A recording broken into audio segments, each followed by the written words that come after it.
కామారెడ్డిలో family missing కేసులో suspense కొనసాగుతోంది. ముగ్గురు పిల్లలతో సహా తల్లి అదృశ్యమై 3 రోజులు గడుస్తున్న కేసులో పురోగతి లేదు. 31 ఏళ్ల తల్లి లయ, కుమారుడు శివ, కుమార్తెలు బిందు, దివిజ బుధవారం నుంచి కనిపించకుండా పోయారు. దీంతో భర్త భానుప్రసాద్ పోలీసులకు కంప్లైంట్ చేశారు.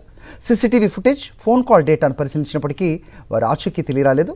పోలీసులు వారి కోసం గాలిస్తున్నారు. రోజులు గడుస్తున్న కొద్దీ కుటుంబ సభ్యులు టెన్షన్ పెరుగుతోంది. కుటుంబ కలహాల నేపథ్యంలో వారు ఇల్లు విడిచి వెళ్ళినట్టుగా పోలీసులు అనుమానిస్తున్నారు.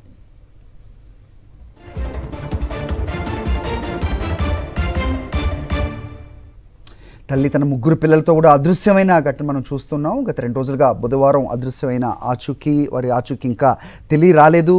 రోజులు గడుస్తున్న కొద్దీ కుటుంబ సభ్యుల్లో న్యాచురల్గానే టెన్షన్ అయితే పెరుగుతున్న సిచ్యువేషన్ కనిపిస్తోంది. కుటుంబ కలహాల నేపథ్యంలోనే ఇల్లు విడిచినట్టు అనుమానం వ్యక్తం చేస్తున్నారు పోలీసులు. అయితే వాళ్ళ కాల్ డేటా, అలాగే సీసీటీవీ ఫుటేజ్ ఇవన్నీ పరిశీలించినప్పటికీ ఎలాంటి పురోగతి లేని పరిస్థితి కనిపిస్తోంది.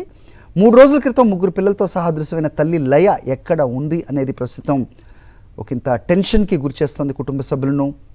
అదృశ్యమైన తల్లి లయ, కుమారుడు శివ, కుమార్తెలు బిందు, దివిజ నలుగురు కూడా కనిపించట్లేదు.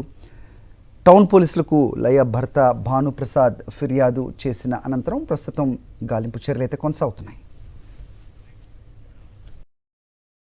మరిన్ని అప్డేట్స్ కోసం ఛానల్ను సబ్స్క్రైబ్ చేయండి. నోటిఫికేషన్స్ కోసం బెల్ ఐకాన్ పై క్లిక్ చేయండి.